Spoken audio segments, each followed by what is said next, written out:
앞서 보신 것처럼 투기 등 수단으로 집을 사고 파는 사람들도 있지만 한 명당 14제곱미터에 불과한 이른바 최저 주거 기준에 못 미치는 곳에 사는 사람들도 많이 있습니다. 특히 모아둔 돈 없고 부모 지원 못 받는 청년층의 이런 주거 빈곤층이 많은데요. 이들이 사는 반지하와 옥탑방 그리고 고시원을 일컬어서 지옥고라는 씁쓸한 말까지 나와 있습니다. 강버들 기자의 현장 취재입니다. 키에 꼭 맞는 작은 침대와 좁은 책상 하나로 고시원 방이 꽉 찼습니다. 32살 지모 씨의 집입니다. 보증금 때문이죠. 예. 보증금이 없어서 어쩔 수 없이 이제 고시원을 선택하긴 했는데 좁고 불편한 방이지만 수입의 3분의 1인 40만 원을 월세로 내왔습니다. 그러고 나면 현재를 즐기는 것도 미래를 준비하는 것도 쉽지 않습니다. 그 옷장이 별로 없다 보니까 그냥 옷을 포기했어요. 그냥 예전에 되게 옷 사는 거 좋아했는데 저 혼자 살면 상관이 없는데 그렇게 결혼한다고 생각하면 좀 막막하긴 해요. 32살 김모 씨는 먹는 것까지 아껴야 고시원에 머물 수 있습니다. 그마저도 안락한 보금자리는 아닙니다. 공짜밥 먹거나 그러죠. 라면 끓여 먹거나 여름에 덥고 겨울에 좀 춥고 좀 덥다고 더 에어컨 세게 틀어달라고 할 수도 없고. 소득에 비해 주거비 부담이 크고 최저주거 기준에도 못 미치는 곳에 사는 이들을 주거 빈곤층이라고 부릅니다. 특히 청년 10가구 중 3가구가 주거 빈곤 상태입니다.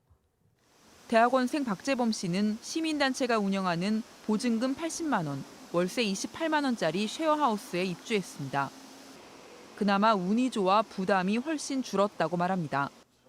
하지만 정부가 근본적인 대책을 마련해야 한다고 생각합니다.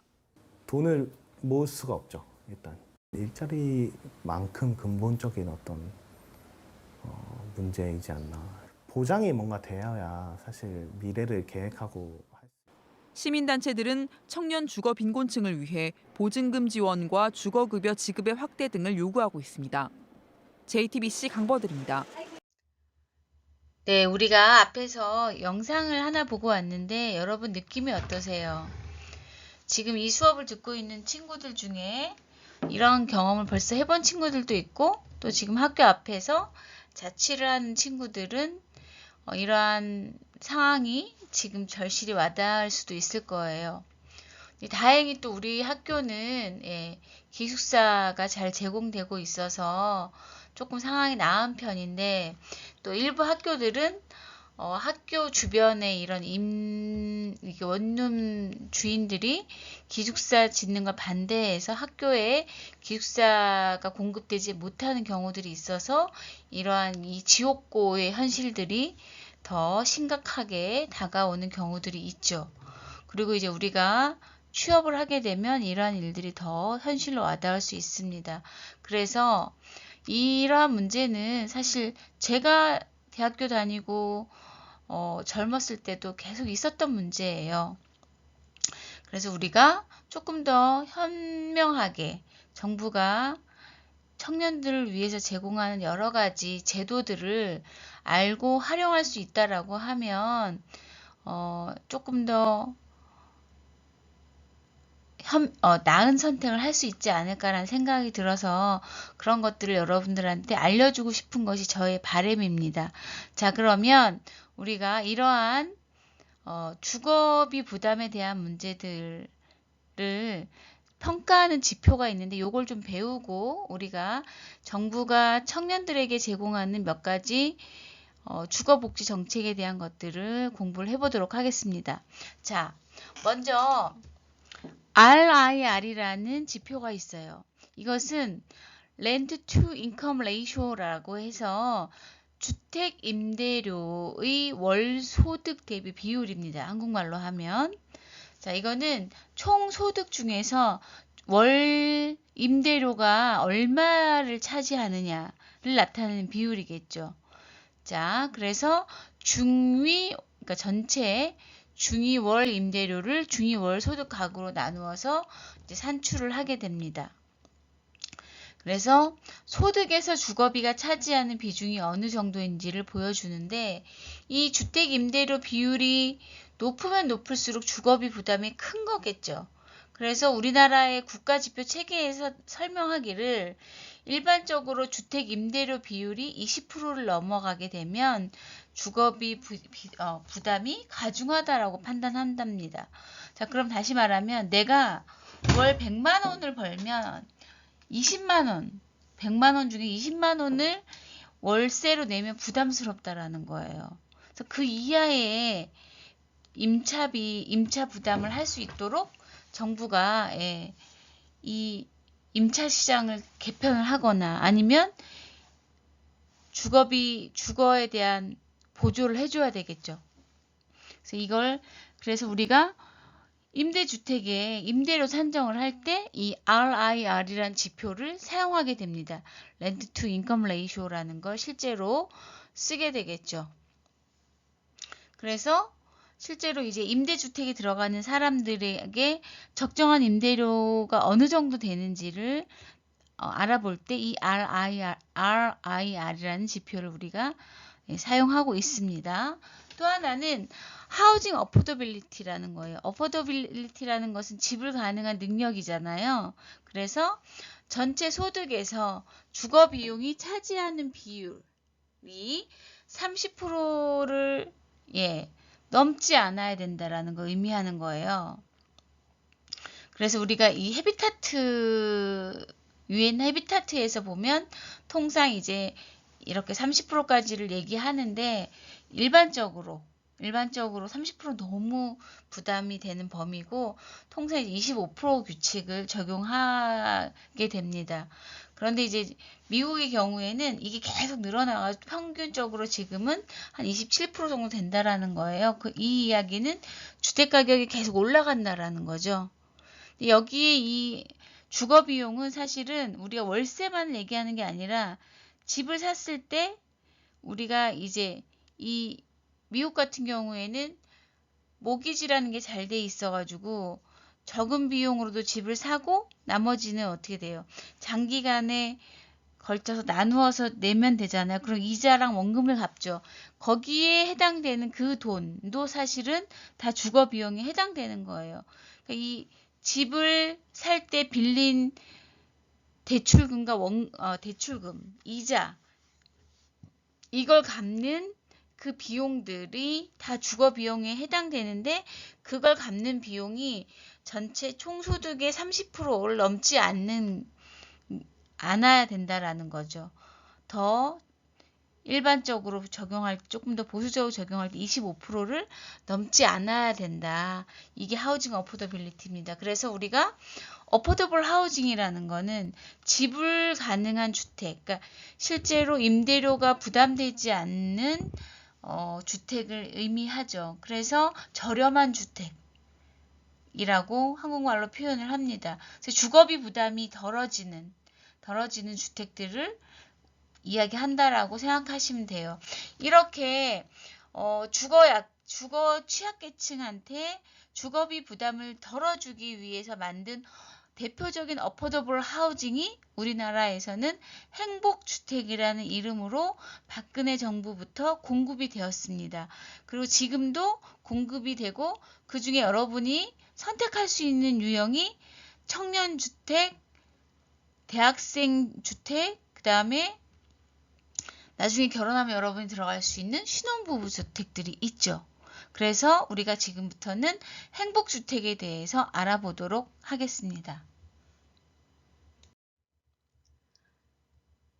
네, 제가 여러분과 수업을 하려고 관련 자료를 좀 찾다 보니까 LH에 이렇게 예쁜 문구가 있어서 제가 한번 따와봤습니다.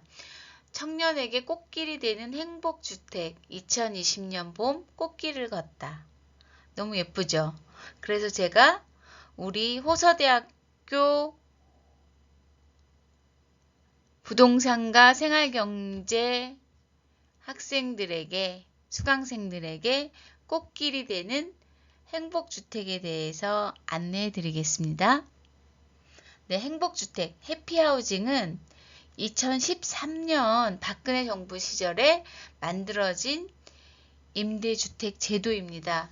당시에 유행했던 것이 창조경제인데요. 도시 안에서도 창조 공간을 만들겠다라는 것이 화두가 되었어요. 그래서 철도 부지 위에다가 새롭게 이제 주택을 짓고 그 위에 공원, 뭐 주민들의 문화 공간, 그리고 쇼핑 공간 등을 같이 만들어 가지고 그 안에 사람들이 모여서 쇼핑도 즐기고 문화도 즐길 수 있는 이런 특화 공간들을 만들어내겠다. 그래서 주민들이 소통할 수 있는 공간, 그 다음에 일할 수 있는 공간, 문화의 공간들을 다 같이 한자리에 만들어내겠다라고 하고, 그래서 그 공간들을 통해서 모두가 행복할 수 있는 집을 만들겠다라는 것이 행복 프로젝트, 행복주택 프로젝트의 시작입니다.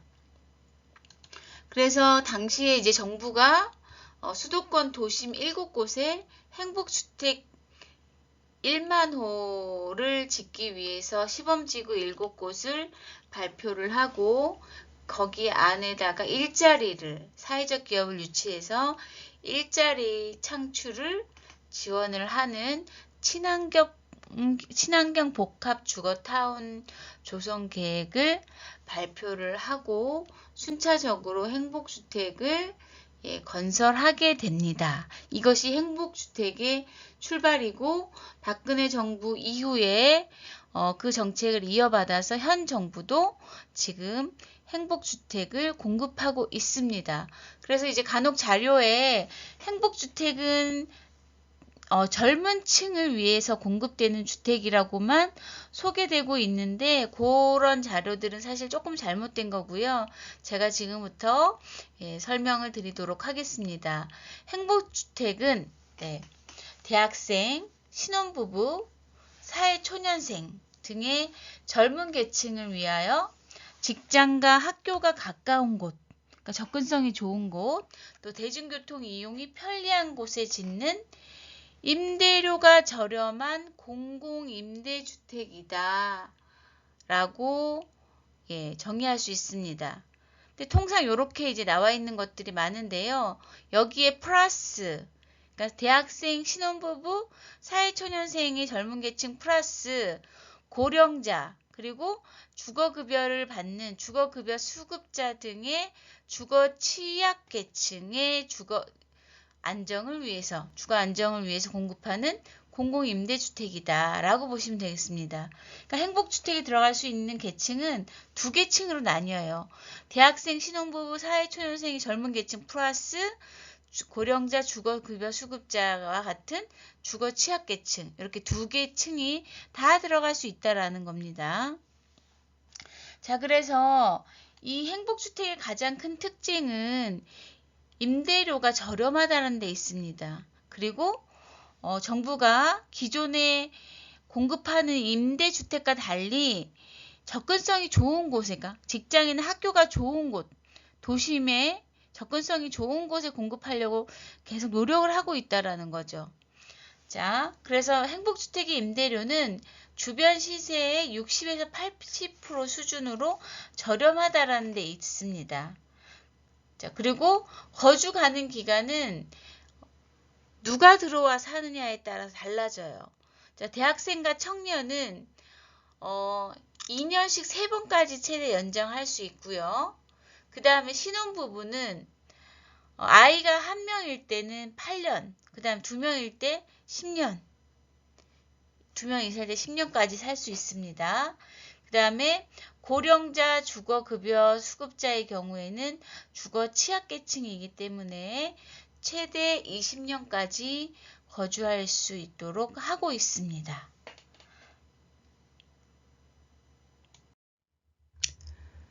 네, 지금 화면에 보시는 이 포스터는 2020년 행복주택 입주자 모집 계획을 지역별로 안내한 포스터입니다. 행복주택은 한국토지주택공사하고 서울주택도시공사에서 공급하고 있습니다. 통상 매년 3월 정도에 이렇게 연도별로 행복주택 공급계획이 제시되고, 이에 따라서 입주자 모집을 시작하는데, 올해는 코로나19 사태 때문에 입주자 모집 계획이 이제 연기가 돼서 4월 26일 날 입주자 모집 계획이 발표가 되고 1차가 5월 7일부터 접수가 시작되게 될 예정입니다. 그래서 올해 입주자를 모집하는 행복주택은 총 25,000호이고 총 4차에 걸쳐서 입주자를 모집할 예정입니다. 1차 접수 기간은 5월 7일부터 18일로 예정되어 있네요. 우리 학교가 위치한 충청도권에 보면 7개 단지에 2,856세대가 공급되는데 우리 학교가 위치한 아산이나 천안에는 아직 없는 걸로 되어 있습니다. 그렇지만 수도권, 주택 수요가 많은 수도권에는 21개 단지 12,609세대가 공급이 되어 있네요. 대부분 보시면 신규 택지지구나 서울의 주요 교통요지에 공급되고 있음을 알 수 있습니다. 또 하나는 2020년 행복주택 입주자 모집부터는 실수요자들이 들어갈 수 있도록 새로운 입주 자격을 적용하고 있는데요. 이 부분에 대해서 구체적인 조건들을 우리가 한번 보도록 하겠습니다. 주로 우리 이제 여러분과 같은 청년들이 주로 이용할 수 있는 그 조건들만 보도록 할게요. 네, 행복주택 입주 자격은 매년 도시 근로자 가구의 소득하고 자산 기준이 달라지기 때문에 확인을 하셔야 되는데요. 2019년 기준으로 2020년 입주 자격이 정해집니다. 자, 저희는 대학생, 청년, 신혼부부에 대한 입주 자격만 살펴보도록 할게요. 자, 일반 사항부터 살펴보도록 할게요. 대학생과 청년은 결혼을 하면 이용할 수 없습니다. 그래서 미혼인 무주택 조건이 반드시 붙습니다. 자, 대학생의 경우에는 대학교에 재학 중이거나 대학이나 고등학교를 졸업 또는 중퇴한 2년 이내의 취업준비생까지 이용할 수 있습니다. 대학교의 재학이라는 것은 입학 예정자거나 아니면 군대에 갔다 와서 복학 예정인 경우에도 해당이 돼요. 그런데 예를 들어서 내가 대학교 다니다가 행복주택에 당첨이 돼서 군대를 가야 돼요. 이런 경우는 어쩔 수 없이 나와야 됩니다. 퇴거를 해야 되는 이유가 군대에 가 있는 동안에 임대료를 낼 수 없잖아요. 다른 사람의 기회를 주기 위해서 어쩔 수 없이 퇴거를 해야 되고 그 이후에는 청년이나 신혼부부 행복주택으로 다시 신청을 하는 수밖에 없습니다. 자, 그리고 청년의 경우에는 나이 제한이 있습니다. 청년 행복주택의 경우에는 만 19에서 39세 이거나 소득활동 기간이 5년 이내인 사람에게만 기회가 주어집니다.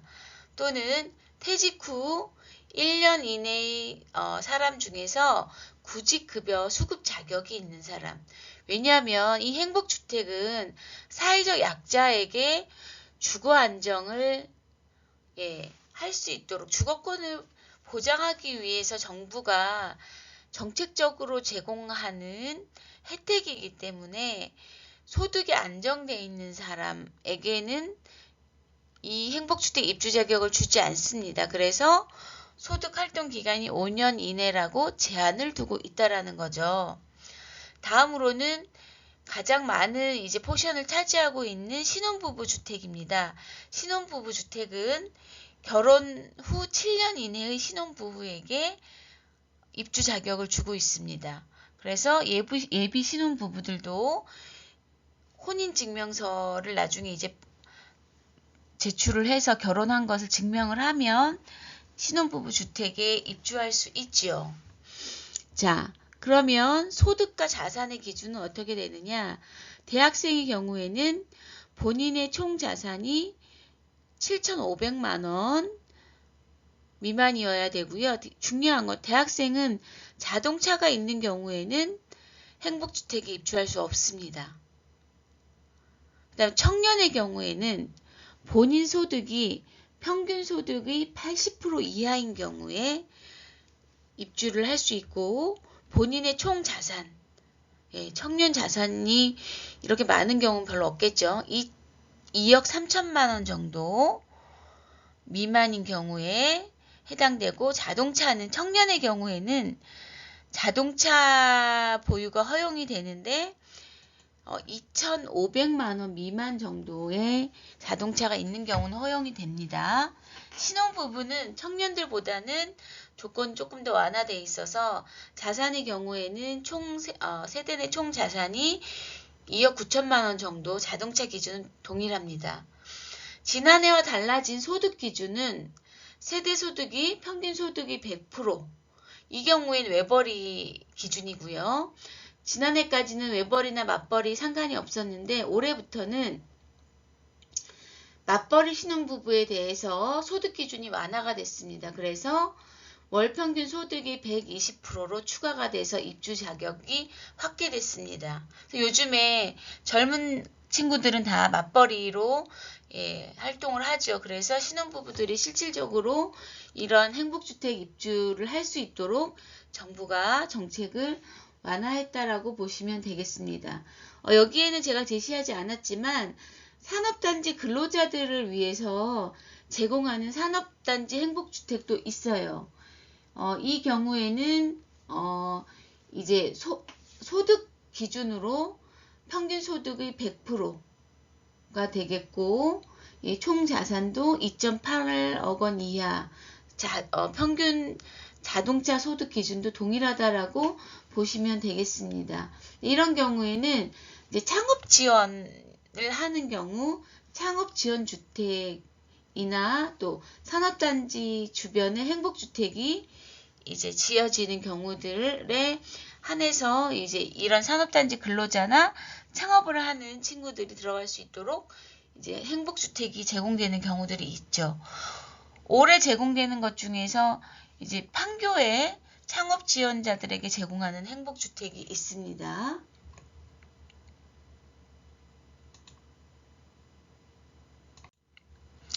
그런데 문제는 이 행복주택 경쟁률이 엄청 치열하다는 거예요.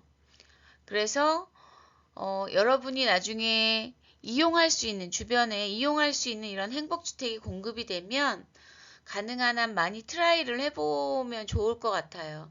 실제로 대학생 주택의 경우에는 서울의 예를 들자면 주변 시세 보통 한 68% 비싸면 70%가 안 되는 임대료로 입주할 수 있는 자격들이 주어지기 때문에 굉장히 좋은 혜택입니다. 그리고 청년주택도 마찬가지이고요. 그래서 여러분이 이런 것들을 꼼꼼하게 좀 잘 챙겨주시면 도움이 될 것 같습니다.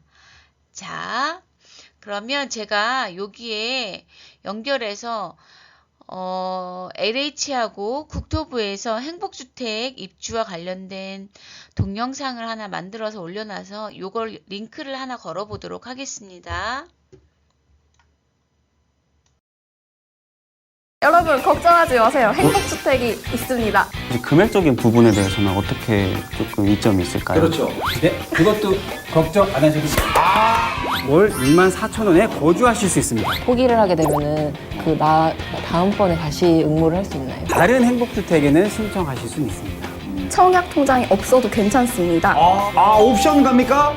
옵션 당연히 다 들어가 있죠. 에어컨 있습니까? 에어컨 있습니다. 세탁기 있어요? 세탁기 있습니다. 주방 다 있습니다. 내 집 마련을 꿈꾸는 청년들이여, 들어와!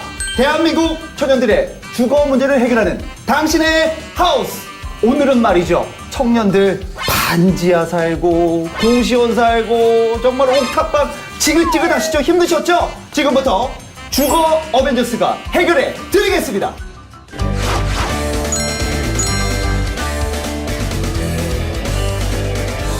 자, 오늘도 엄청난 분들 모셨습니다. 일단 우리 특별 게스트 분들 모셨습니다. 청년분들 안녕하십니까? 예. 반갑습니다.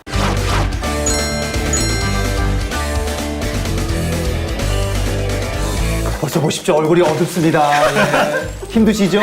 우리 주거벤져스 분들 정신 바짝 차리셔야 됩니다. 오늘 명쾌한 답 주실 거죠? 이 두 분이 햇빛을 보고 두 네. 다리를 쭉 펴서 잘 수 있게끔 네네. 최선을 다해서 노력하겠습니다. 오늘 뭔가 좀 마음에 들지 않는다. 회사 그만둘 자신 있습니까?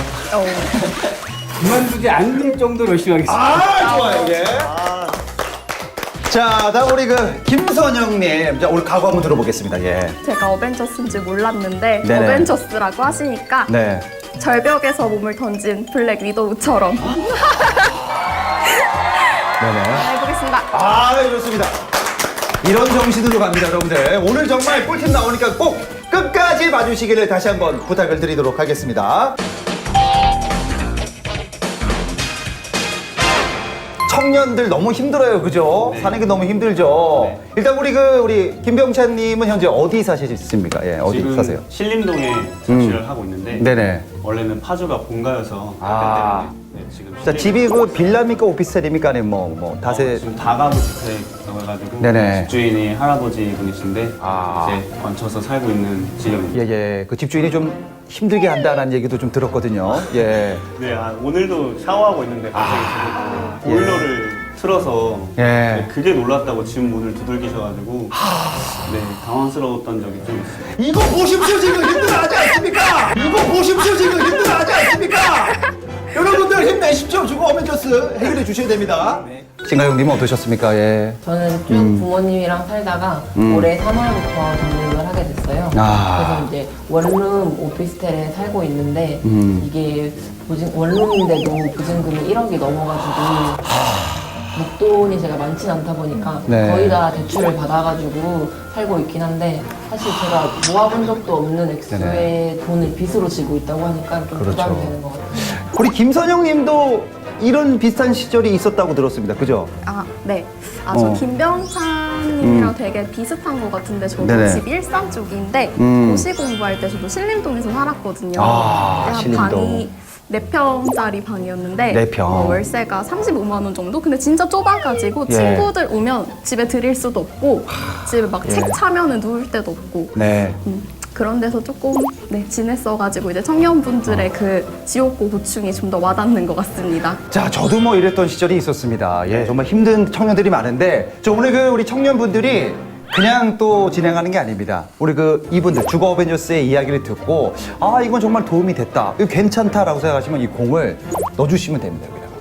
근데 마음에 들지 않는다. 그럼 안 넣으시면 됩니다. 눈치 안 보시죠, 우리 청년분들? 네, 그럼요. 재미없으면 재미없다 그러고, 예, 아니다, 이거 아니다 얘기할 수 있죠? 네. 네, 자, 여러분들 긴장하시면서 해야 돼요. 여기 이제 들어갈 때마다 월급에서 깎인다는 얘기도 있던데. 명쾌한 대답을 좀 부탁드리겠습니다. 지난해 실시한 주거 실태 조사에 따르면 미혼 34세 이하 청년 가구가 약 247만 호 정도라고 하는데요. 그중 68% 정도가 월세를 지불하면서 살고 있다고 합니다. 심지어 그 월세 부담 비중이 전체 소득의 20%가량이라고 하니까 청년들의 부담이 얼마나 심각한지 잘 알 수 있을 것 같습니다. 그러니까 뭐 간단하게 100만 원을 벌면은 월세로 20만 원을 낸다는 얘기인데, 아, 이 부담이 솔직히 커요, 그죠? 그죠? 어떻습니까, 우리 김영찬 씨? 사실 월세뿐만 아니라 자취하는 데 있어서 100만 원 벌면 거의 70만 원, 80만 원을 이제 자취하는 데 쓰고 모을 수 있는 돈이 없을 만큼 굉장히 그냥 자취를 한다 그러면은 그거에 대한 부담이 굉장히 심하거든요. 우리 심가영님은 어느 정도 내세요, 월세? 네. 저는 사실 이제 대출을 받아가지고 좀 이제 월세보다는 부담이 덜하긴 한데 네네. 그래도 한 달에 꼬박꼬박 이제 몇십만 원씩 고정 소득이 원금 갚는 것도 아니고 매달 생길 수밖에 없는 이자를 갚는다는 게 쓰고 있어서 그렇죠. 좀 부담이 돼요. 아, 이거 어떻게 됩니까? 걱정 안 해야 될 텐데. 네, 여러분 걱정하지 마세요. 행복주택이 있습니다. 행복주택이 있다. 저 혼자 드라마 찍는 거 아닙니다, 여기서. 아니, 예. 제가 연극부였어가지고 아, 연극부. 손이 자꾸 연극부 살려주십시오. 그러니까 카메라가 있어요. 자꾸 네. 여러분 그게 아닙니다. 자꾸 제가 이런 걸 하게 돼서 좋아요. 행복주택이라고 하면 근데 조건 까다로운 건 물론이고 이제 돈 때문에 저희가 어쨌든 청년들이 걱정을 하는 거니까 이제 금액적인 부분에 대해서는 어떻게 조금 이점이 있을까요? 그렇죠. 보증금 월세 이게 중요합니다. 그죠? 네. 네, 그것도 걱정 안 하셔도 돼요. 아, 요 받았네.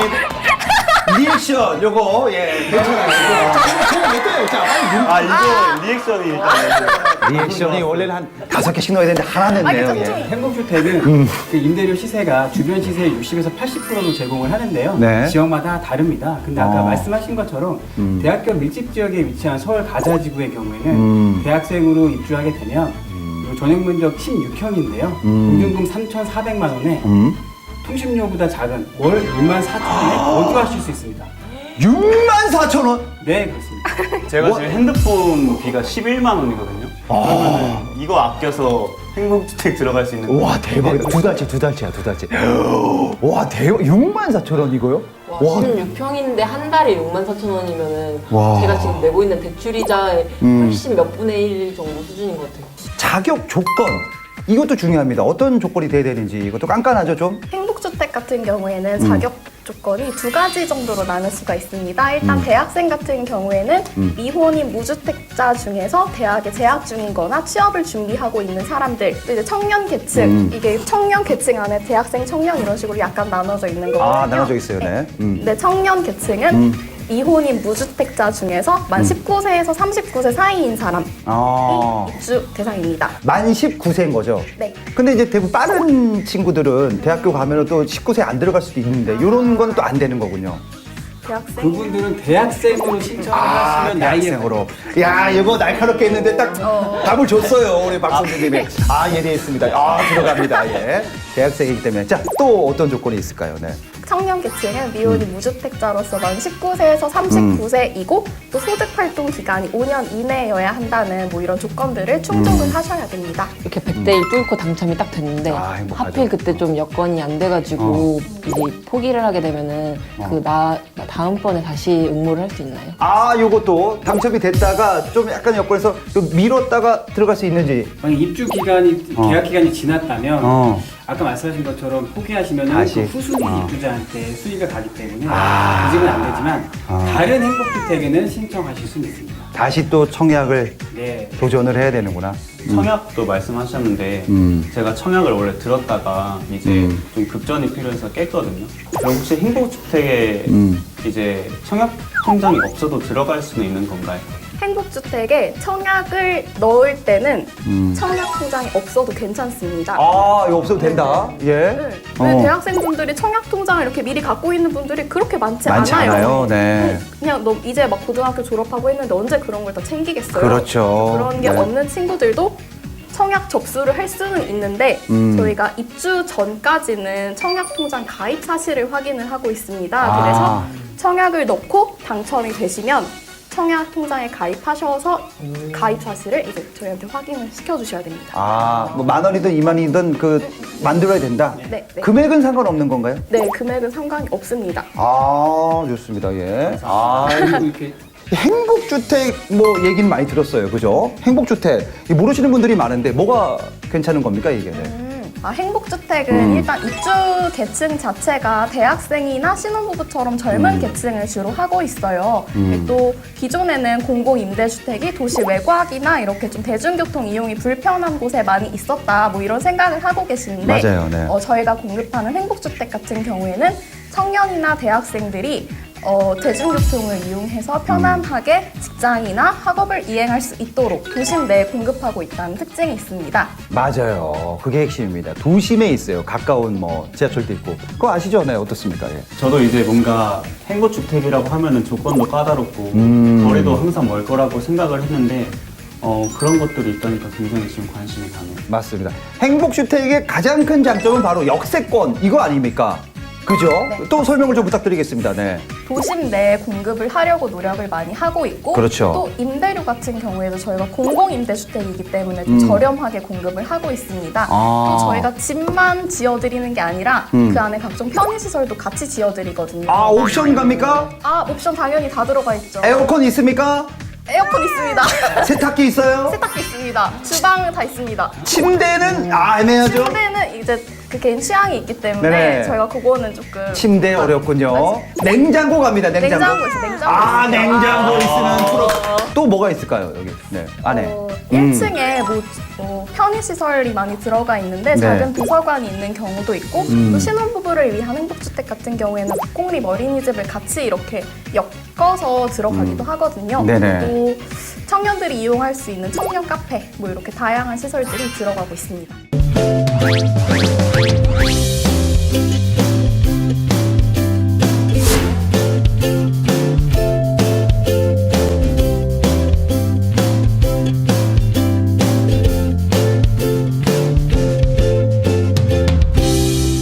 이제 또 이런 경우 있어요. 행복주택에 이제 살고 있다가 이 청년이 이 대학생이 결혼을 하게 된 겁니다. 조건에 또 안 맞을 수 있잖아요. 그럴 경우에는 나가야 됩니까? 어떻게 해야 됩니까? 저희 그렇게 야박하지 않습니다. 안 야박해? 야박하지 야. 않습니다. 신혼부부용 집으로 옮겨드립니다. 이거 정말. 신혼부부가 된다면 이제 최대 10년까지 거주가 가능하시도록 거주 기간도 조금 이렇게 확대가 됩니다.